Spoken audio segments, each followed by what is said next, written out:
তো বন্ধুরা আগের পার্টের শেষে আমরা দেখেছিলাম যে টিম কাকাশি পৌঁছে গেছে স্যান্ড ভিলেজের মধ্যে আর দুইটা গার্ড ওদের সবাইকে নিয়ে যায় স্যান্ড ভিলেজের হসপিটালে কনকরর কেবিনের মধ্যে। কিন্তু লেডি চিও কাকাশিকে দেখার সাথে সাথেই কাকাশির উপরে আক্রমণ করে দেয়। হোয়াইট ফ্যাং অফ দ্য লিভ, আমি তোকে ছাড়বো না। কিন্তু তখন নারুতো সামনে এসে নিজের শ্যাডো ক্লোনের ব্যবহার করে আর তার অ্যাটাককে থামিয়ে দেয়। তবে সে প্রথমে লাথি দিয়ে নারুতোর একটা ক্লোনকে গায়েব করে দেয় আর তারপরে নারুতো তাকে একটা ঘুষি দেওয়ার চেষ্টা করে। তবে গ্র্যানি চিও এত শক্তিশালী যে নারুতোর ঘুষিকে থামিয়ে দেয়। আর এটা দেখার পরে তো সেখানে থাকা সবাই অবাক। গ্র্যানি চিও আবার লাফ দিয়ে পিছনে চলে আসে আর নারুতো বলে যে ওই বুড়ি আপনি কেন কাকাশির উপরে এইভাবে আক্রমণ করতেছেন। আর মনে মনে চিন্তা করে সে বুড়ি হইলে কি হইব, অনেক বেশি শক্তিশালী ছিল। আর গ্র্যানি চিও বলে যে আমি এখনো বলি নাই তুই কি করছস, আমি এই দিনটার জন্যই অপেক্ষা করতেছিলাম, হোয়াইট ফ্যাং অফ দ্য লিভ, আর আজকে আমি আমার ছেলের প্রতিশোধ নিব। তবে কাকাশি বলে যে না না না আমি না। গ্র্যানি চিও আবারও আক্রমণ করতে রেডি হয় কিন্তু তার ভাই তাকে থামিয়ে দেয়। সে বলে যে আপু তুই তাকে একটু ভালোভাবে দেখ। আর সে যখন ভালোভাবে দেখতে পায় যে এটা তো হোয়াইট ফ্যাং অফ দ্য লিফ না, তাছাড়া হোয়াইট ফ্যাং অফ দ্য লিফ তো অনেকদিন আগেই মারা গেছে। আপনার মনে নেই ওই খবর পাওয়ার পরে আপনি একেবারে রেগে মেগে গেছিলেন কারণ আপনি আর নিজের প্রতিশোধ নিতে পারবেন না। আর তারপরেই গ্র্যানি চিওর সেটা মনে পড়ে, বলে যে ও ওয়েল আমারে কিছু মনে কইরো না। তবে সেখানে তো সবাই অবাক এখানে চলতাছে কি। কিন্তু ভাই কনকরর অবস্থাও কিন্তু খারাপ। সাকুরা বলে যে আমাকে দেখতে দেন আর সাকুরা তখন সবাইকে এখান থেকে চলে যেতে বলে। আর তারপরে সাকুরা কনকরকে পরীক্ষা করে। স্যান্ড ভিলেজের মেডিকেল নিনজারা বলে যে তুই আবার কে? আমি হইতাছি লিভ ভিলেজের একজন মেডিকেল নিনজা। আর সাকুরা পরীক্ষা করার পরে বলে যে এটা হইতাছে একটা হেভি মেটালের বিষ যেটা কনকরর মাসেল টিস্যুকে ধ্বংস করে দিতাছে। আর তারপরে তারা সাকুরাকে কনকরর মেডিকেল রিপোর্ট দেখায়, যেটা দেখার পরে সাকুরা বলে যে হয়তো আমরা সময় মতো কোনো অ্যান্টিডোট বানাইতে পারতাম না। যেটা শোনার পরে টেমারি অনেক বেশি ভয় পেয়ে যায়, কি তুমি কিছু করতে পারবে না? তখন সাকুরা মেডিকেল নিনজাদেরকে বলে যে আমার কিছু জিনিসের দরকার, আপনারা তাড়াতাড়ি ব্যবস্থা করেন। আমাদের কাছে এখন শুধু একটাই রাস্তা আছে যেটা আমরা করতে পারি। আর অন্যদিকে আমাদের আকাশকিকেও দেখানো হয় যারা অনেক মনোযোগ দিয়ে গারার বডি থেকে সুকাকুকে বের করার জুৎসু করতেছে। আর এখানেই আমরা দেখতে পাই যে ধীরে ধীরে গারার বডি থেকে সুকাকুর চাকরা বের হতে শুরু করে দেয়। আর আমরা তো আগের পার্টেই জানছিলাম যে গারার বডি থেকে সুকাকুকে সম্পূর্ণভাবে বের করে গ্যাডো স্ট্যাচুর ভিতরে সিল করতে 3 দিন সময় লাগবে। এদিকে সাকুরা সবাইকে বলে যেন তারা কনকরকে টাইট করে ধরে, কারণ এখন সাকুরা একটা অপারেশন করবে। আর যখন তারা ধরে তখনই সাকুরা নিজের প্রসিজার শুরু করে দেয়। তবে কনকরো ব্যথায় কাকরাতে শুরু করে। তারপরেও সাকুরা থামে না। সাকুরা নিজের চাকরার ব্যবহার করে একটা লিকুইডকে কনকরোর বডির ভিতরে ঢুকিয়ে দেয়, যেটার মাধ্যমে সাকুরা কনকরোর হাড় থেকে সকল বীজগুলোকে ধীরে ধীরে বের করে নিয়ে আসতে পারবে। আর আমরা দেখতে পাই যে সাকুরা কনকরোর বুকের মধ্যে একটু কেটে দেয়, যেটা দিয়েই সাকুরা ওই লিকুইডের সাথে বিষকে বের করে নিয়ে আসতে শুরু করে। এটা কি, এটাই কি বিষ নাকি? আর সাকুরা এই পদ্ধতিটাকে বারবার কন্টিনিউ করতে থাকে, কারণ হইতাছে বিষ কনকরোর পুরো বডির মধ্যে রক্তের মধ্যে ছড়ায় আছে। যে সব বিষগুলোকে বের করে নিয়ে আসতে সাকুরার এটাকে বারবার কন্টিনিউ করতে হবে। আবার আমাদের নারুতো এবং কাকাশিকে দেখানো হয়, যেখানে নারুতো কাকাশিকে জিজ্ঞাসা করে আসলে হোয়াইট ফ্যাং অফ দ্য লিফ কে, তার উপর এই বুড়ো মহিলা এত রেগে গেছে কেন? কাকাশি বলে যে ওহ নারুতো তুমি কি এটা জানতে চাও? আমি কেমনে কইতাম, সে আমার বাবা। আর ভাই নারুতো অবাক, তার সাথে সাথে লেডি চিও অবাক এবং লেডি চিওর বাইও অবাক। কি? লেডি চিও বলে যে কি তুই হইতাছস হোয়াইট ফ্যাং অফ দ্য লিফের ছেলে? ও তাই তো বলি, তোমাকে দেখতে তার মতো কেন? তবে নারুতো এখানে কিছুই বুঝতে পারে না। এদিকে সাকুরার প্রসিজার এখনো চলতেছে। সাকুরা এইবার কনকরোর লিভার থেকে পয়জনকে বের করে নিয়ে আসে, তারপরে নারীবুড়ি থেকে। আর এটা করতে করতে একেবারে সকাল থেকে বিকেল হয়ে যায়। সাকুরা কনকরোর বডি থেকে প্রায় সকল বীজ বের করে ফেলেছে। সাকুরা বলে যে এখনো একটু থাকতে পারে কিন্তু এতে কোনো ক্ষতি হবে না। ভাই কনকরো বেঁচে গেছে। টেমারির তো ভাই একেবারে প্রাণ ফিরে আসে। এক ভাইকে তো আকাশকে নিয়ে গেছে, আরেক ভাই এখানে মৃত্যুর সাথে লড়াই করতেছিল। বুঝতেই পারতাছো টেমারি আসলে কেমন ফিল করতেছিল। তারপরেও সাকুরা বলে যে আমাদের এই বিষের একটা অ্যান্টিডোট বানাইতেই হইব। তো আপনাদের ভিলেজের মধ্যে মেডিসিনের কি কি লিস্ট আছে সেগুলো আমার কাছে নিয়ে আসেন। লেডি চিও বলে যে তোকে দেখা তো আমার স্লাক কুইনের কথা মনে পড়ে গেছে। সাকুরা বলে যে হ্যাঁ আমি হইতাছি লেডি সুনারের স্টুডেন্ট, আর সেই আমাকে এখানে পাঠাইছে পার্সোনালি রিকোয়েস্ট কইরা। আর তখন এরা দুই ভাই বোন চিন্তা করে যে আগের সময় এখন অনেক বেশি পরিবর্তন হয়ে গেছে। তখন আমাদের একটা চিলকে দেখানো হয় যেটা একটা মেসেজ নিয়ে স্যান্ড ভিলেজের মধ্যে আসে, যে মেসেজের মধ্যে লেখা ছিল টিম গাইকে এই মিশনের মধ্যে পাঠানো হইতাছে যেন তারা এখানে এসে ওদেরকে সাহায্য করতে পারে। আর নারুতো বলে যে ও আমি তো ভিলেজে যাওয়ার পরে ওদেরকে দেখিই নাই, ওরাও হয়তো অনেক বেশি পরিবর্তন হয়ে গেছে। আর ভাই নেজি তো নাকি জনিন হয়ে গেছে। নারুতো আবার বলে যে এখন আর আমাদের এখানে অপেক্ষা কইরা লাভ নাই, চলেন আকাশকিকে গিয়া ধরি। আর তারপরেই নারুতো সেখান থেকে যেতে শুরু করে দেয়। তবে কাকাশি বলে যে ঠিক আছে, কিন্তু তুই কি জানো জানোস তারা কোন দিকে গেছে? আর ভাই নারুতো তো জানে না। না আমি জানি না। আর নারুতো আবারও ফিরে আসে। কাকাশি বাকিকে জিজ্ঞাসা করে যে আপনারা যে টিমকে পাঠাইছিলেন আকাশকির পিছনে তারা কি ইনফরমেশন পাঠাইছে।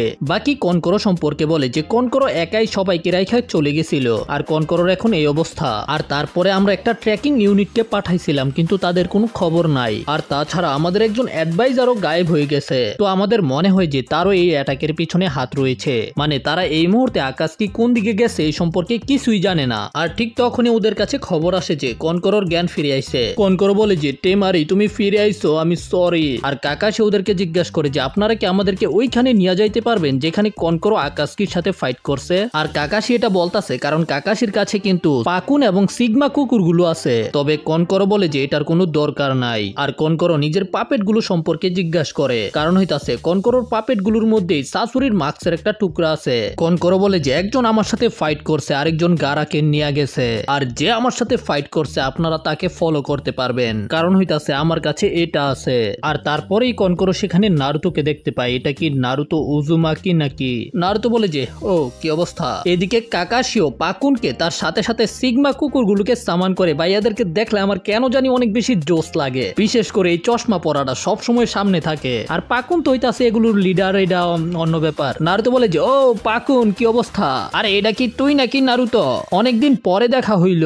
আর নারুতো বলে যে কিরে পাকুন তুই তো একেবারে পরিবর্তন হস নাই। এর রিপ্লাই পাকুনও বলে যে তুইও পরিবর্তন হস নাই। তখন নারুতো বলে কি আমি তো আগে থেকে অনেক বেশি লম্বা হয়ে গেছি, দেখতে পাইতাছস না কানা? কাকাশি বলে যে ওইসে তখন রিউনিয়ন বাদ দে, এই নে কাজ কর। আর তারপরে সবগুলো মিলে কাকাশির হাতে থাকা মাস্কের টুকরাটাকে শুনতে শুরু করে দেয়। খুঁজে বের করো এরা কোন দিকে গেছে। আর ভাই কাকাশির নিনজা হাউন্ড গুলো অনেক বেশি চালু, এরা সাথে সাথে সেখান থেকে যেতে শুরু করে দেয়। আর পাকুন বলে যে যখন আমরা পাইয়া যাবো তখন খবর দিমো। নারুতো তো এক্সাইটেড হয়ে যায়, পাকুন তো এদেরকে খুঁজা বাইর কইরা ফেলবই, তো চলো লড়াইয়ের জন্য রেডি হয়ে যায়। কিন্তু কাকাশি বলে যে নারুতো আসতে। আর তারপরে লেডি চিও এবং এবিসো কনকরোর সামনে আসে। কনকরো বলে যে আপনারা এখানে? গ্র্যানি চিও বলে যে আমরা একটা জিনিস জানতে চাই যেটা একমাত্র তুমি জানো। তুমি যার সাথে লড়াই করছিলা সে কি আসলেই সাসুরি ছিল? তবে কনকরো প্রথমে কিছুই বলে না। এবিসো বলে যে কনকরো বলো। তখন কনকরো বলে দেয় যে হ্যাঁ সাসুরি অফ দ্য রেড স্যান্ড, সে নিজেই আমাকে এই সম্পর্কে বলেছে। আর কাকাশি জিজ্ঞাসা করে যে আপনারা কি এই আকাশকি সম্পর্কে কিছু জানেন নাকি? আপনি কি এই সম্পর্কে আমাদেরকে বলতে চান? তারপরে আমরা দেখতে পাই যে রাত হয়ে গেছে। সাকুরা এখন ওই বিষের মেডিসিন বানাইতে ব্যস্ত। আর ফাইনালি সাকুরা এবং স্যান ভিলেজের মেডিকেল নিনজারা মিলে কনকরোর বডি থেকে বের করা বিষের একটা অ্যান্টিডোট বানিয়ে ফেলে, যেটাকে সাকুরা কনকরোকে খাওয়ায়। বাকি ওদেরকে বলে যে তোরা জার্নি কইরা আইছস, তোদের এখন বিশ্রামের দরকার, আমি রোম রেডি করছি। তবে নারুতো বলে না আমাদের গারাকে বাঁচাইতে হইব। তবে কাকাশি বলে ধন্যবাদ, আমরা এই অফারকে অ্যাকসেপ্ট করতাছি। কারণ হইতাছে কালকে আমাদেরকে অনেক দূরে যাইতে হইতে পারে এবং আমাদের অনেক তাড়াতাড়ি যাইতে হইব। ভাই নারুতো তো এটা মানতে চায় না কিন্তু এটাই যুক্তিকর। তখন আমাদের পাকুনকে দেখানো হয়। আর ভাই পাকুন খুঁজে বের করে ফেলছে যে গারাকে কোথায় নিয়ে যাওয়া হয়েছে। তো গারাকে এখানে নিয়ে আসা হয়েছে আর এটার ভিতরে কি চলতেছে এটা তো আমরা জানি। পাকুন বলে যে যদি আমি আরো কাছে যাই তাহলে হয়তো তারা আমাকে ধরে ফেলতে পারে। এই জন্য পাকুন সেখান থেকে ফিরে যেতে শুরু করে দেয়। আর ওরা যে গারার চাকরাকে গ্যারো স্ট্যাচুর ভিতরে সিল করতেছে, যেখানে আমরা দেখতে পাই যে গ্যারো স্ট্যাচুর একটা চোখ খুলতে শুরু করে দেয়। স্যান ভিলেজের মধ্যে আমরা লেডি চিওকে দেখতে পাই, সে একটা গোপন রুমের মধ্যে আসে যেখানে তার সামনে দুইটা স্ক্রোল রাখা ছিল। আর এবিসু বলে যে আপনি কি এই দুইটাকে নিয়ে যেতে চান নাকি? লেডি চিও বলে যে যদি সাসুরি আসলেই সেখানে থাকে তাহলে আমার এগুলোর দরকার হবে। আর পাকুন ও কাকাশিকে বলে দেয় যে তারা কোথায় আছে। পাকুন বলে যে এটা একেবারে কনফার্ম, আমি সেখানে যাওয়ার পরে গারার সেন্টও পাইছি। কাকাশি পাকুনকে বলে যে আমার তোমার কাছ থেকে আরেকটা সাহায্যের দরকার। আর ঠিক তখনই নারুতো ঘুমাইতে ঘুমাইতে বিছানা থেকে পড়ে যায়। পাকুন বলে যে নারুতো তোর কি ঘুম ভাঙছে? তবে নারুতো পাকুনকে কিছু বলার আগেই কাকাশি বলে যে পাকুন কাজে লেগে পড়ো। নারুতো তোর লগে আবার পরে দেখা হইব, কাজ আছে। আর এটা বলার পরেই পাকুন সেখান থেকে চলে যায়। কাকাশি নারুতোকে বলে নারুতো রেডি হ, আমাদের বের হইতে হইব। আর এই খবর টেমারির কাছেও চলে আসে যে কাকাশির কুকুর গারার লোকেশন পেয়ে গেছে, যেটা অসুস্থ থাকা কনকরো শুনে ফেলে। কনকরো যেতে চায় তবে টেমারি বলে যে আমি প্রতিজ্ঞা করতেছি আমি গারাকে ফিরিয়ে আনবো। তখন কনকরো এই অবস্থায় যেতে চায় তবে টেমারি বলে যে আমি প্রতিজ্ঞা করতেছি যে আমি গারাকে ফিরিয়ে আনবো। আমরা দেখতে পাই যে টিম কাকাশি অপেক্ষা করতেছে, যেখানে টেমারি নিজের একটা স্কোয়াড নিয়ে আসে, কিন্তু ওদের সেখান থেকে যাওয়ার আগেই সেখানে বাকি আসে। বাকি বলে যে টেমারির টিমকে এখানে থেকে ভিলেজকে পাহারা দিতে হইব। টেমারি বলে যে আপনি কি মজা করতেছেন নাকি আমার সাথে? কিন্তু বাকি বলে উপর থেকে অর্ডার আইছে, কারণ হইতাছে যে যদি এই খবর ফাঁস হয়ে যায় যে কাজে কাগেকে কিডন্যাপ করে ফেলা হয়েছে তাহলে এদের গ্রামের মধ্যেই আক্রমণ হতে পারে। তো আপনি বুঝতে পারতেছেন না আমাদেরকে যত তাড়াতাড়ি যতই সম্ভব গারাকে ফিরিয়ে আনতে হইব। টেমারি বারবার বলতে থাকে যে আমাদেরকে যাইতে দেন। ঠিক তখনই সেখানে একটা শব্দ আসে, এই জন্যই তো আমি যাইতাছি। আর আমরা দেখতে পাই যে একটা বিল্ডিং এর ছাদের উপরে লেডি চিও দাঁড়ায় রইছে। যদি স্যান শিনোবির এই মিশনের মধ্যে যাইতে হয় তাহলে আমি যাব। ভাইয়ারা দুজনে তো অবাক, কি গ্র্যানি চিও যাবে? গ্র্যানি চিও বলে যে হ্যাঁ আমি রিটায়ার হয়ে গেছি, তার মানে হইতাছে আমি নিজের ইচ্ছা মতো যা কিছু করতে পারি। তখন একটা শিনোবি বলে যে হ্যাঁ আমরা বুঝতে পারতাছি, কিন্তু এই জার্নিটা অনেক বেশি কঠিন হবে। তখন গ্র্যানি চিও বলে যে তোরা কি মনে করছস আমি কি বুড়া হয়ে গেছি? তারপরে এসে ছাদের উপর থেকে লাফ দেয়। ভাই নারুতো তো অবাক, কি এই বয়সে ছাদের উপর থেকে লাফ দিছে? আর সে একেবারে সুন্দরভাবে মাটির মধ্যে ল্যান্ডিং করে, যেটারে বলে হিরো ল্যান্ডিং। যাই হোক, ওদের আলাপ আলোচনা শেষ, ওরা স্যান্ড ভিলেজ থেকে বের হয়ে যায়। ঠিক তখন আমাদের টিম গাইকেও দেখানো হয়, যেখানে টেন বলে যে আপনারা দুইজন থামেন, আমরা বের হওয়ার পরে থেকে খালি যাইতাছি, একটু বিশ্রাম নিতে হইব।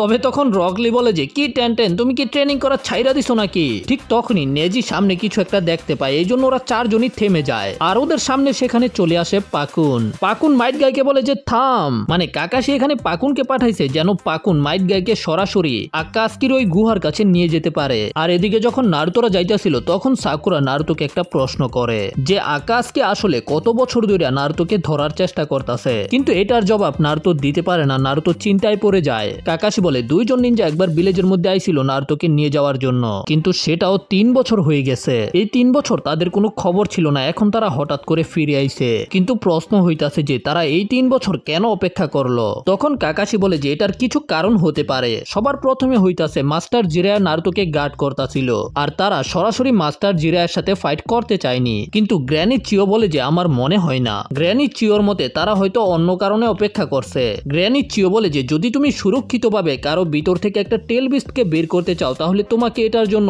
অনেক বেশি প্রিপারেশন করতে হইব, আর এই প্রিপারেশন করতেই অনেক সময়ের দরকার। তবে সাকুরা বলে যে কি বলতাছেন আপনি, টেল বিস্ট আবার কি? আর এটা শোনার পরে গ্র্যানি চিও সাকুরাকে রোস্ট কইরা দেয়, কি তুমি নাকি সুনারের স্টুডেন্ট আর তুমি টেল বিস্ট সম্পর্কে জানো না, যেখানে লিফের কাছেই আছে 9 টেল ফক্স? কাকাশি বলে যে আমরা 9 টেল ফক্সের সম্পর্কে কোনো কথা বলি না, কারণ হইতাছে এটা একটা টপ সিক্রেট। লেডি চিও বলে যে টেল বিস্টকে তোমরা এক ধরনের ডিমানের স্পিরিট বলতে পারো, আর স্যান্ড ভিলেজের কাছে আছে এক টেলের একটা বিস্ট যেটার নাম হইতাছে সুকাকু এবং গারার ভিতরে সিল করা আছে। সাকুরা জিজ্ঞাসা করে তার মানে কি এই ডিমান স্পিরিট আরো আছে নাকি? হ্যাঁ এগুলো মোটমাট 9টা আছে। এদেরকে দেখতে তো আলাদা আলাদা, তার সাথে সাথে এদের লেজের সংখ্যাও আলাদা, 1 টেল 2 টেল 3 টেল এইভাবে 9 টেলস পর্যন্ত। আর 9 টেল ফক্স আছে লিভ ভিলেজের কাছে। তখন লেডি চিও এই টেল বিস্টদের আরো কিছু ইতিহাস সম্পর্কে বলে, যেমন গ্রেট ওয়ারের সময় এক একটা ভিলেজ এক একটা টেল বিস্টকে কন্ট্রোলে নেওয়ার জন্যই ফাইট করত, কারণ এই টেল বিস্টের ভিতরে অনেক বেশি পরিমাণে চাকরা থাকে। আর একটা টেল বিস্টের পাওয়ার এত বেশি যে মানুষ কল্পনাও করতে পারবে না। আর যে টেল বিস্টকে কন্ট্রোল করতে পারে সে তো অনেক বেশি ভয়ানক হয়ে যায়। আর এখন হয়তো আকাশকিও সেটাই করার চেষ্টা করতেছে। আর এই সব কথাগুলো নারুতো একেবারে মন খারাপ কইরা শুনতাছিল। আর অন্যদিকে আমরা দেখতে পাই যে গাইসেন্সের টিমের উপরে তো জ্যাৎসু নজর রাখতাছিল। আর এই জ্যাৎসু কত বেশি হারামি তুমি কল্পনাও করতে পারতা না। আমাদেরকে আবার গ্যাডো স্ট্যাচুর সিনও দেখানো হয়, যেখানে গ্যাডো স্ট্যাচু গারা থেকে চাকরা বের করতেছে। আর আমরা এখানে দেখতে পাই যে গ্যাডো স্ট্যাচুর এক এক করে সবগুলো চোখ খুলতে শুরু করে দিছে। আর জ্যাৎসু বলে দেয় যে আমাদের লোকেশন খুঁজে পেয়ে গেছে, আর তারা এখন এদিকেই আইতাছে। দেদারা জিজ্ঞাসা করে কে আইতাছে? জ্যাৎসু বলে যে অনেক বেশি ভয়ানক একজন, মানে গাইসেন্সের কথা কইতাছে আর কি জ্যাৎসু, তার নাম হইতাছে মাইট গাই। আকাশকের লিডার জিজ্ঞাসা করে মাইট গাই আবার কে? ইটাচি বলে যে মাইট গাই হইতাছে লিভ ভিলেজের shinobi, master of taijutsu, do not underestimate him. আবার ইংরেজি মারাও। কিসামে বলে যে ও লিফের ব্লু বেস। তখন আকাশকির লিডার বলে যে তাহলে আমরা তার বিরুদ্ধে ওই জুৎসুটার ব্যবহার করব। তখন আকাশকির অন্য একটা মেম্বার বলে যে আমি তার সাথে ফাইট করতে চাই, আমাকে যাইতে দেন। তবে কিসামে বলে যে না আমি যেতে চাই, কারণ হইতাছে আমি তাকে চিনি, আমার তার সাথে আগের হিসাব কিতাব আছে। আর কিসামের কাছে অনেক বেশি চাকরা থাকার কারণে আকাশকির লিডার বলে যে ঠিক আছে যা। কিসামে যাবে, কিন্তু তারপরেও 3% চাকরা কিসামের এখানে থাকতে হইব। আর তারপরে আমাদের কিসামেকে দেখানো হয়। কিসামে চিন্তা করে যে সে আমার একটা লাথি মারছিল, এটার হিসাব কিতাব করতে হইব আমার। মানে মনে নাই তোমাদের যখন কিসামে কাকাশির উপরে আক্রমণ করতে যাইতাছিল তখনই মাঝখানে মাইট গাই এসে কিসামের খোমার মধ্যে একটা লাথি মারছিল? আমি হইতাছি লিভ ভিলেজের ব্লু বেস্ট মাইট গাই। আমাদের গাইসেন্সের টিমকে দেখানো হয় ওরা মরুভূমির মাঝখান দিয়া ফুল স্পিডে যাইতাছে। তবে তখনই পাকুন একটা কিছুর গ্রান পায়। পাকুন বলে যে কেউ একজন এদিকেই আইতাছে। নেজি তখন নিজের ব্যাকুগানের ব্যবহার ব্যবহার করে। নেজি তখন নিজেদের সামনে কিছুই দেখতে পায় না, কারণ যে ওদের দিকে আইতাছিল সে ওদের পিছনে ছিল। আর তখনই কিসামে মাটির নিচে থেকেই ওদের দিকে আসতে শুরু করে, কিন্তু তারা চারজনেই কিসামের অ্যাটাককে ডজ করে ফেলে। মাইট গাই বলে যে 1 মিনিট, গাই সেন্সে আপনি কি তাকে চিনেন নাকি? কিন্তু তখন গাই সেন্সে বলে যে তুই আবার কে? আর এটা শোনার পরে ওদের তিনজনের মাথা খারাপ হয়ে যায়। মানে গাই সেন্সে প্রথমে এমন ভাব ধরছে যেমন গাই সেন্সে কিসামেকে চিনে, কিন্তু আবার এখন এই জিগাইতাছে যে তুই আবার কে। আর এটা শোনার পরে তো কিসামেরও মাথা খারাপ। আর তখন আমাদের টিম কাকাশি এবং গ্র্যানি চিওকে দেখানো হয়, আর এই শালা জেৎসু ওদেরকেও দেখে ফেলে। আর জেৎসু তো এই খবর আকাশকির লিডারকেও দিয়ে দেয়, আর সে দেদারাকে জিজ্ঞাসা করে তুই এটা কি করছস, তারা আমাদেরকে খুঁজে পাইলো কেমনে? তখন দেদারা বলে যে আমি তো বলেছিলাম এই জিন্দুরিকিটা অনেক বেশি পাওয়ারফুল ছিল।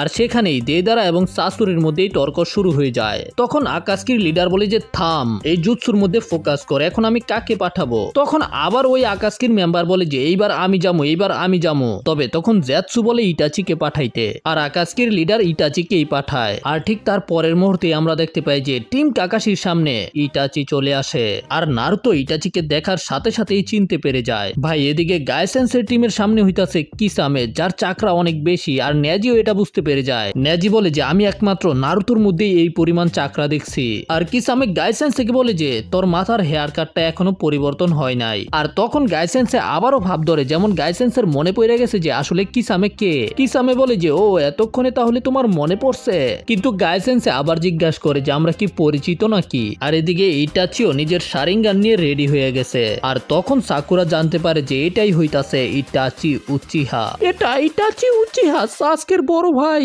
আর তখন গ্র্যানি চিও বলে যে তাহলে এটাই সে যে নিজের পুরো ক্ল্যানকে শেষ কইরা দিছে। আর ইটাচি বলে যে কাকাশি নারুতো অনেকদিন হয়ে গেছে তাই না? তখন আমাদের আবার গ্যাডো স্ট্যাচুকেও দেখানো হয়। গ্যাডো স্ট্যাচুর প্রায় সবগুলো চোখই খুলতে শুরু কইরা দিছে।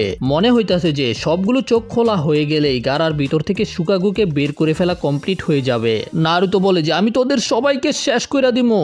আর তখনই ইটাচি নিজের হাত উঠাতে শুরু করে দেয়। কাকাশি বলে যে তোমরা যাই করো না কেন ওর চোখের দিকে তাকাইবা না। আর অন্যদিকে আমরা দেখতে পাই যে কিসামেও একটা জুৎসু করে যেটার নাম হইতাছে ওয়াটার স্টাইল এক্সপ্লোডিং শকওয়েভ, যেটার মাধ্যমে কিসামে সেখানে অনেক বেশি পরিমাণে পানি নিয়ে আসে। কিসামে বলে যে হা হা হা হা হা তোমরা রেডি হও অথবা না হও আমি আইতাছি। আর তারপরেই কিসামে ওদের দিকে যেতে শুরু করে দেয় আক্রমণ করার জন্য। আর এদিকে ইটাচিও নিজের হ্যান্ড সাইন বানায় রাখছে, যেখানে কাকাশি চিন্তা করে ইটাচির জ্ঞান জুৎসু হইতাছে একটা ভিজুয়াল জুৎসু, এই জন্য তোমরা তার চোখের দিকে তাকাইবা না। নারুতো বলে যে হ্যাঁ আমি এটা সম্পর্কে জানি। সাকুরা জিজ্ঞাসা করে তাহলে আমরা তার সাথে লড়াই করবো কেমনে?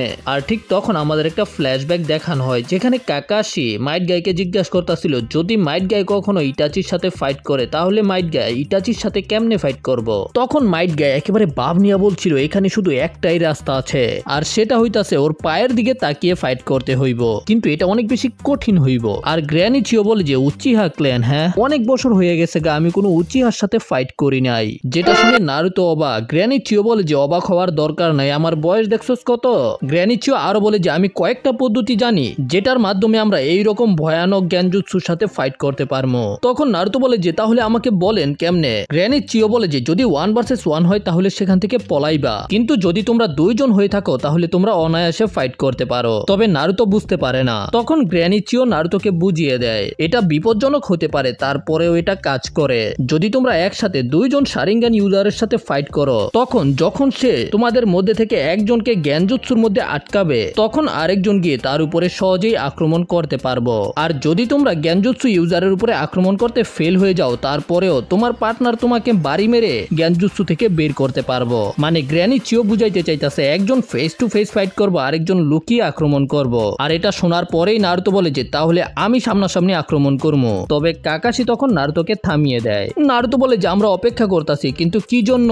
আর গ্র্যানি চিও জিজ্ঞাসা করে যে আমার পদ্ধতিতে কি কোনো সমস্যা আছে নাকি? তখন কাকাশি বলে যে হ্যাঁ আপনার প্ল্যান কোনো সাধারণ জ্ঞানজুৎসু ইউজারের উপরে কাজ করবে, কিন্তু ইটাচি অন্য ধরনের জ্ঞানজুৎসুর ব্যবহার জানে। মানে কাকাশি সুকুয়োমির কথা কইতাছে। সে নিজের মাঙ্গেকিউ শারিঙ্গানের মাধ্যমেও জ্ঞানজুৎসুর ব্যবহার করতে পারে, যেটা হইতাছে অন্য সকল জ্ঞানজুৎসু থেকেও অনেক বেশি পাওয়ারফুল। সেটা যদি আপনাকে 1 সেকেন্ডের জন্য হিট করে, আপনি সেটার ভিতরে কতক্ষণ থাকবেন সেটার কোনো হিসাব থাকবে না। কাকাশি এটা জানে, কারণ কাকাশি ইটাচির ওই জ্ঞানজুৎসুর মধ্যে আটকা পড়ছিল। আর ওই জুৎসুটা এত বেশি ভয়ানক যে দুর্বল হলে প্রাণও চলে যেতে পারে। আর ইটাচি বলে যে ভেরি গুড কাকাশি, তুমি আমার সুকুয়োমিকে সার্ভাইভ করে ফেলেছো। আর কাকাশিও বলে যে হ্যাঁ, আমাকে বিশ্বাস করো, আমি অনেক কিছু শিখতে পারছি। তুমি যে শারিঙ্গানের ব্যবহার করো সেটাতে তোমারও ক্ষতি হয়। তুমি মাঙ্গেকিউ শারিঙ্গান ব্যবহার করলে অনেক বেশি ক্লান্ত হয়ে যাও, আর তুমি যতবার সেটাকে ব্যবহার করবে ততবার তোমার ড্যামেজ হইব, তাই না? আর তারপরেই কাকাশি নিজের শারিঙ্গান বের করে বলে, আমি চিন্তা করতাছি তোর চোখ কি আর আগের মতো পাওয়ারফুল আছে?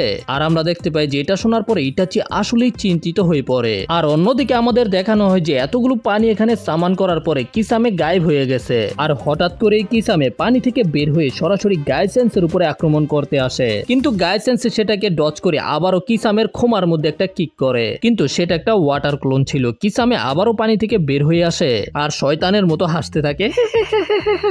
আর যখন কিসামে মাইট গায়ের উপরে আক্রমণ করতেছিল তখনই হঠাৎ করে লিয়ে সে কিসামের হাতের মধ্যে একটা লাথি মারে, যে কারণে সামেহাডা কিসামের হাত থেকে ছুটে অনেক দূরে চলে যায়। আর এই সুযোগে নেজিও তখন কিসামের উপরে নিজের ইয়ারফোনের ব্যবহার করে। তারপরেও সামেহাডা আবারও কিসামের হাতের মধ্যে চলে আসে। আর তখনই টেনটেন কিসামের সামনে একটা লোহার বল মারে, যেটার মধ্যে পেপার বোম ছিল, যেটা একেবারে কিসামের সামনেই ব্লাস্ট হয়ে যায়। কিন্তু তারপরেই আমরা দেখতে পাই যে কিসামে তো আসলে পানির ভিতরে চলে গেছে। তুমি বলতে পারো যে কিসামে হইতাছে জলপাঠা।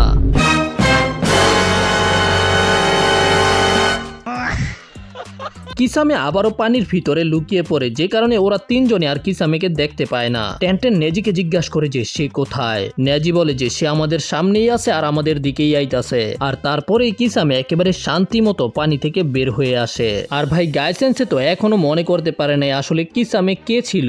গাইসেন্সে বলে যে আমার মনে হয় যে আমার তোর সাথে এর আগেও দেখা হয়েছে।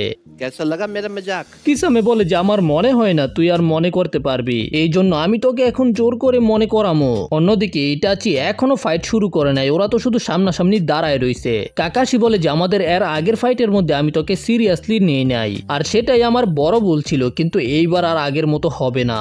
নারুতো বলে যে আমাকেও তুই আর ওই দুর্বল বাচ্চা মনে করিস না, অনেক কিছু হয়েছে। কিন্তু কাকাশি বলে যে কাকাশি একাই ইটাচির সাথে ফাইট করব।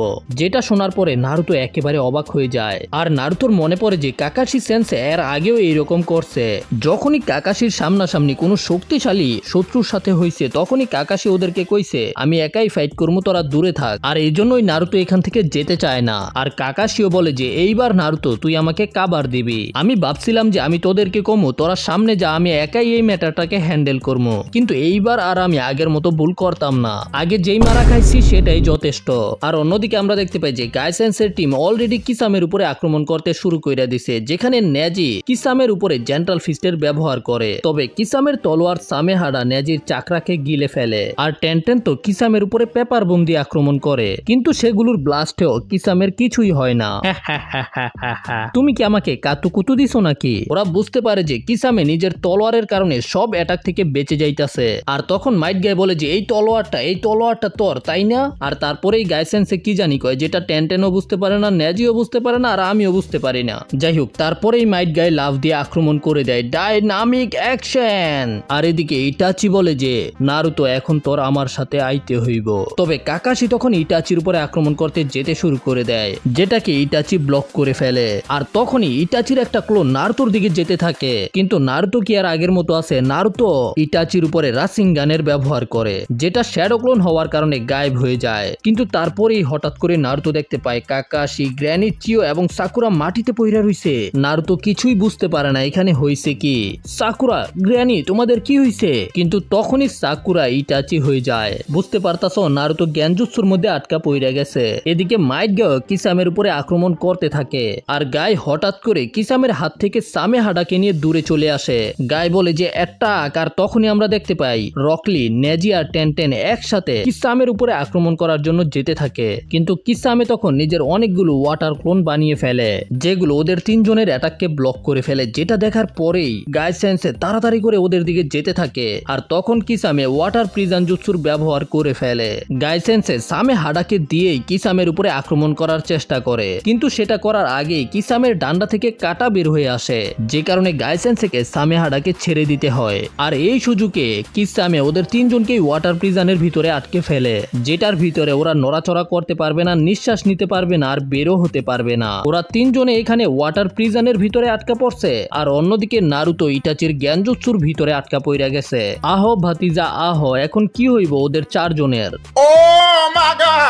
কিসামে বলে যে এখন আর আমাদেরকে কেউ লড়াইয়ের মধ্যে বিরক্ত করতে পারতো না। পাকুনও চিন্তা করতেছিল, ভাই আমি সাহায্য করতে চাই, কিন্তু আমি কিভাবে সাহায্য করবো? কিন্তু আমি যদি সাহায্য করতে চাই তাইলে তো আমি শুধু গায়ের রাস্তার মধ্যে আসবো, এই জন্য আমার কাছে অপেক্ষা করা ছাড়া এখন কোনো উপায় নাই। আর লড়াই শুরু করার আগেই সামে হাডা নিজে নিজেই কিসামের কাছে চলে আসে। আর গাইসেন্স থেকে দেখো, গাইসেন্সের হাত কিন্তু একেবারে কাটটা ছিঁড়ে গেছে গা। এই ব্লেডের নাম হইতাছে হাঙর মাছের চামড়া, আর এটাকে শুধু আমি ব্যবহার করতে পারি। আর গাইসেন্সও বুঝতে পারে যে এই কারণে সে ওই তলোয়ার দিয়ে আক্রমণ করতে পারে নাই, আর এই জন্য এই গাইসেন্সে তখন নিজের ওয়েপেন বের করে, যেটা হইতাছে একটা নানচাক। আর এটা দেখার পরে ওরা তিনজনে বুঝতে পেরে যায় যে গাইসেন্সে এখন অনেক বেশি সিরিয়াস, কারণ হইতাছে গাইসেন্সে সিরিয়াস না হওয়া পর্যন্ত কারো সাথে নানচাক দিয়ে ফাইট করে না। আর এটা গাইসেন্সে কিসামেকে সাথে সাথে বুঝিয়ে দেয়, আর এর সাথে সাথেই গাইসেন্সে কিসামের উপরে আক্রমণ করতে যায়। তবে এই মুহূর্তে আমাদের আবার নারুতোকে দেখানো হয়। নারুতো জ্ঞানজুৎসুর ভিতরে কিছুই বুঝতে পারতাছে না। তিনটা ইটাচি নারুতোকে ঘিরা রাখছে। নারুতো তখন এদের উপরে শুরিকেন দিয়ে আক্রমণ করে দেয়, কিন্তু শুরিকেন লাগার পরে ইটাচি বাতাসে বাজতে শুরু করে, আর তারপরে ইটাচি অনেকগুলো কাউয়া হয়ে যায়, যেগুলো নারুতোর আশেপাশে ঘুরতে শুরু করে। আর তখন নারুতো বুঝতে পেরে যায়, ভাই আমার তো আকাশ ভরা তারা, এটা কিভাবে হইলো? আমি তো তার চোখের দিকে তাকাই নাই, তারপরেও আমি কিভাবে জ্ঞানজুৎসুর ভিতরে চলে আসলাম? ইটাচি বলে যে আমি চোখ ছাড়াও অন্যভাবেও জ্ঞানজুৎসু করতে পারি, আমার শুধু একটা আঙ্গুলের দরকার। আর এটা বলার পরে নারুতো গিয়ে বুঝতে পারে যে আসলে কখন ইটাচি নারুতোকে জ্ঞানজুৎসুর ভিতরে ফেলে দিয়েছিল। ইটাচি যখন বলেছিল নারুতো এখন তোর আমার সাথে যাইতে হইব, ইটাচি নারুতোকে বলে যে তোর চিন্তা করার দরকার নাই, আমি তোর উপরে এখন মাঙ্গেকিও শারিঙ্গানের ব্যবহার করতাম না, অথবা তুমি এটাও বলতে পারো যে এই মুহূর্তে আমি করতে পারতাম না। আর তারপরে ইটাচি একটা হ্যান্ড সাইন বানিয়ে চিন্তা করে যে এখন নারুতোকে ঘুম পাড়াইতে হইব। আর ঠিক তখন আমাদের একটা ফ্ল্যাশব্যাক দেখানো হয়, যেটার মধ্যে ছিল মাস্টার জিরায়া। নারুতো এখানে জিরায়ার কাছ থেকে জ্ঞানজুৎসু শিখতে চাইতেছিল, কিন্তু জিরায়া সেন্সে বলে যে আমি আসলে তোকে শিখামু কিভাবে জ্ঞানজুৎসু থেকে বের হতে হয়। জিরায়া নারুতোকে বলে যে যদি তুই জ্ঞানজুৎসুর মধ্যে আটকা পড়ে যায় তাহলে একটা রাস্তা আছে যেটার মাধ্যমে তুই জ্ঞানজুৎসু থেকে বের হতে পারবি, কিন্তু ভাই নারুতো তো জ্ঞানজুৎসু কিভাবে করতে হয় সেটা শিখতে চায়। তখন জিরায়া নারুতোকে জ্ঞানজুৎসুর ব্যাপারে কিছু জ্ঞান দেয়, যে জ্ঞানজুৎসুর মাধ্যমে তুমি মানুষের 5টা সেন্সেসকে কন্ট্রোল করে ফেলো, এটা অনেক বেশি হাই লেভেলের জুৎসু। কিন্তু জিরায়া যে জ্ঞান দিছে ওইটা নারুতোর মাথার ভিতরে ঢুকেই নাই। জিরায়া বলে যে আচ্ছা ঠিক আছে, তোর বুঝার দরকার নাই, জ্ঞানজুৎসু শিখার আইডিয়াকে এখনই পাঠ খেতে পাঠাই দে। আর তাছাড়া যদি তুই জ্ঞানজুৎসু শিখতে চাস তার আগে তোকে জ্ঞানজুৎসু টাইপের শিনোবি হইতে হইব, যেটা পাগল তুই না। আর এটা শোনার পরে নারুতো বলে কি আসলেই? তাইলে তো আমি জ্ঞানজুৎসু থেকে কিভাবে বের হয় সেটাও শিখতে চাই না, তো চলেন আমরা আমাদের ফাইটিং এর ট্রেনিং করি। তখন জিরায়া বলে যে আরে পাপলু থাম, দুনিয়ার মধ্যে অনেক নিনজা আছে যারা জ্ঞানজুৎসুর ব্যবহার করতে পারে। আর জিরায়া তখন ইটাচির নাম নেয়, যেটা শোনার পরেই নারুতো সিরিয়াস হয়ে যায়। নারুতোর মনে পড়ে যে ইটাচি কাকাশি সেন্সে এবং সাসকের কি অবস্থা করছিল, আর এই কারণে এখন নারুতোকে শিখতে হইব কিভাবে জ্ঞানজুৎসু থেকে বাইর হইতে হয়। আর এরপরে জিরায়া নারুতোকে শিখায় যে কিভাবে জ্ঞানজুৎসু থেকে বের হইতে হইব, যেটা আমি তোমাদেরকে বুঝাই দিতাছি ভালোভাবে। সবার প্রথমে হইতাছে জ্ঞানজুৎসু ইউজাররা তোমার বডির চাকরার ফ্লোকে কন্ট্রোল করে ফেলে, তো যদি তুমি জ্ঞানজুৎসুর ভিতরে আটকা পড়ে যাও তাহলে তোমার নিজের চাকরার ফ্লোকে থামাই দিতে হইব, কিন্তু এটাও এত সহজ না। তো সবার প্রথমে নারুতোকে চাকরার ফ্লোকে থামাই দিতে হইব, আর যখন নারুতো এটা করে তখন নারুতো পানির ভিতরে পড়ে যায়। জিরায়া বলে যে তারপরে তোমার চাকরাকে ফুল ফোর্সে সারতে হইব। আর এইভাবে নারুতো শিখে যায় যে কিভাবে জ্ঞানজুৎসু থেকে বের হতে হইব। আর জিরায়া তো একেবারে ইমপ্রেস হয়ে যায় যে নারুতো প্রথমবারই এটা করতে পারছে, আর বর্তমানে নারুতো এটাই করতে শুরু করে। আর অন্যদিকে ভাই মাইট গায়ে একেবারে রেগে মেগে কিসামের উপরে আক্রমণ করতেছে, তারপরেও কিসামে মাইট গায়ের সকল অ্যাটাক থেকে সামে হাডার মাধ্যমে বেঁচে যায়। তাছাড়া নানচাকের অ্যাটাক গুলোকেও কিসামে খুব ভালোভাবে ডজ করতেছিল।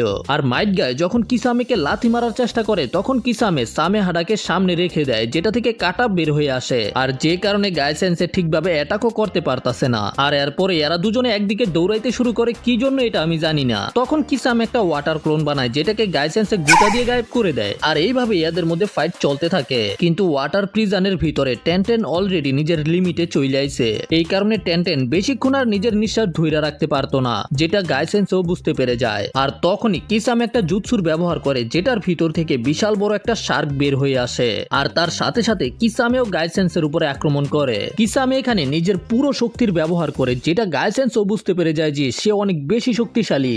গাইসেন্সে বলে যে এখন আমার মনে পড়ছে তুই কে। কিসামে বলে যে ও তোর মনে পড়ছে, এই নে খা, আর একটা ঘুষি দিয়ে গাইসেন্সকে পানির ভিতরে ঢুকিয়ে দেয়। আর তারপরেই কিসামে সেখানে সামানিং জুৎসুর ব্যবহার করে, আর সেখানে 5টা শার্ককে সামান করে, যেগুলো মাইট গায়ের দিকে যেতে শুরু করে দেয়, যেগুলো এক এক করে গাইসেন্সের উপরে আক্রমণ করতে থাকে। আর গাইসেন্সও এগুলো থেকে ডজ করে, কিন্তু পানির ভিতরে থাকার কারণে গাইসেন্সের সুবিধা করতে পারতাছিল না। তারপরেও গাইসেন্সে লাথি ঘুষা মাইরে এই শার্কগুলোর 12টা বাজায় দেয়, কিন্তু কিসামের এই শার্কগুলো আবারও নিজে নিজে রিজেনারেট হয়ে যায়। কিসামে বলে যে আমার ফ্রেন্ডগুলো এখন অনেক বেশি হাংরি, তারা তোমাকে একেবারে গপ গপ করে খেয়ে ফেলবো। তবে পানির ভিতরে থেকে গাইসেন্সে চিন্তা করে যে সময় হয়ে গেছে, এখনই আমাকে এটা শেষ করতে হইব, আমার কাছে এখন আর কোনো রাস্তা নাই। আর এটা বলার পরেই গাইসেন্সে এর তিনার গেটকে ওপেন করতে শুরু করে। আর গাইসেন্সের শুধু গেট ওপেনিং এর শকওয়েভের কারণে কিসামের যে শার্কগুলো ছিল সেগুলো গায়েব হয়ে যায়। আর গাইসেন্সে নিজের 6th inner gate, gate of জয়কে ওপেন করে। তখন পাকুন চিন্তা করে যে গায় তুই কি এত বেশি সিরিয়াস হয়ে গেছিস গা এই ফাইটকে নিয়ে, যে এইভাবে এই ফাইটকে শেষ করবি? আর ভাই কিসামেও বুঝতে পারে না পানির ভিতর থেকে কিভাবে এত চাকরা বের হইতাছে। আর এদিকে আমরা দেখতে পাই নেজিও নিজের জেন্টাল ফিস্টের ব্যবহার করে ওয়াটার প্রিজন থেকে বের হয়ে যায়। ভাই যদি তুই বের হইতে পারতি এত সহজে, তাইলে আগেই বের হতি। যাই হোক, নেজি বের হওয়ার সাথে সাথে কিসামের ক্লোনগুলোকে তছনছ করে দেয়, আর টেনটেন এবং রকলিকেও বের করে নিয়ে আসে। আর এদিকে ভাই কিসামে গাইসেন্সে থেকে পালানোর চেষ্টা করতেছিল, কিন্তু গাইসেন্সে তো এখন আর কিসামেকে পালাইতে দিব না। আর অন্যদিকে আমরা দেখতে পাই যে নারুতো জিরাসেন্সের শেখানো টেকনিককে ব্যবহার করতেছে। ইটাচি এটা দেখার পরে চিন্তা করে যে ওই বড় হয়ে গেছে। তো বন্ধুরা, এই পার্টকে আমরা এখানেই শেষ করবো, আর পরের পার্টে জানতে পারবো যে টিম কাকাশি এবং টিম গাইকি ইটাচি এবং কিসামিকে হারাতে পারবে কিনা। তো যদি ভিডিও ভালো লেগে থাকে তাহলে লাইক করো, আর চ্যানেলে নতুন হলে সাবস্ক্রাইব করো। দেখা হবে পরের ভিডিওতে, সে পর্যন্ত টাটা, বাই বাই।